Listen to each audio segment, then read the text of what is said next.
Toy Story Bino 同大家做個好快嘅短評啊 ！DID 3個1:12嘅太空人啊，就係阿波羅太空船即首次登陸月球嘅3名太空人啦 ，Armstrong 啦、Collins 啦同埋 Aldrin 嘅。咁呢3個裏邊有咩分別咧？其實詳細咧可以睇下 Toys TV 我同阿 Walker 一齊做嘅片，都頗詳細啊。不過呢條片咧會補完翻一啲重點，同埋可能有啲漏咗嘅地方。3個包裝基本上一樣嘅喎，佢後邊呢度咧好多時我哋都係靠呢度知道後邊啲資訊啦。但係咧大家唔好 confuse 咗，即係混淆咗，因為佢呢度咧每一個盒咧佢都會 show 晒其實3個夾埋全部嘅散件嘅。但係其實咧3個太空人裏邊咧嘅配件咧都有少少唔同嘅。嗱，唯一可以分辨到邊款係太空人打邊個咧，就係呢度個 barcode。咁咧就會印咗係 Collins 啦，係咪？咁有另外就有 Armstrong 啦，呢個 Aldrin 啦，呢個係 Collins 嚟嘅，但係咧裏邊呢個 backdrop 基本上一樣，即係我講過啦，包裝係一齊印啦。3位太空員嘅相啦，呢個 product shot 嚟嘅。咁基本上咧，好多朋友都係一 set 咁買嘅，即係3隻買嘅。咁亦都幾多朋友係買 Armstrong 嘅，咁但係買 Armstrong 咧都係唔齊件嘅。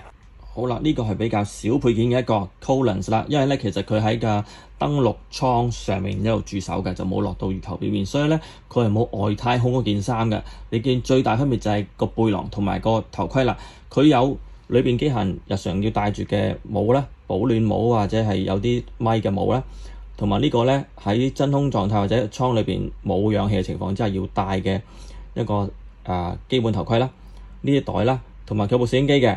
咁呢度唔好搞錯，呢度咧係個太空手套嚟嘅，咁我都要着咗一個，所以就費事安翻嚟啫。咁基本上一對太空手套或者工作手套啦，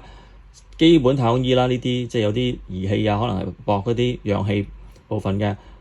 啲標記啦 ，Collins 啦，好清楚係個 Collins 嘅，咁唔會錯，所以睇咗咪辨認到，但係就一定睇到嘅。咁太空艙上面着嘅鞋啦，後備手啦。呢個就係 Collins 嘅基本裝備啦，咁佢得2層嘅啫，後邊呢個就純粹係個 stand 嚟嘅啫，阿波羅咁呢啲冇嘢噶啦，所以你講係配件嚟講咧 ，Collins 係最少嘅嚇，咁我相信如果單獨買價錢係咪平啲，我唔知道，大部分人都係買 Armstrong，以為 Armstrong 會齊晒啦，但其實原來 Armstrong 都係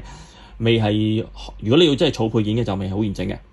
嗱，咁我相信咧，大家注目度都係喺 Armstrong 多啲啦，岩士堂多啲，所以如果想睇完整啲咧，就可以睇 Armstrong 呢條片。但係咧，其實有另外2條片嗰啲配件啊，同埋嗰啲細節都有啲唔同嘅。咁如果有時間即管睇埋。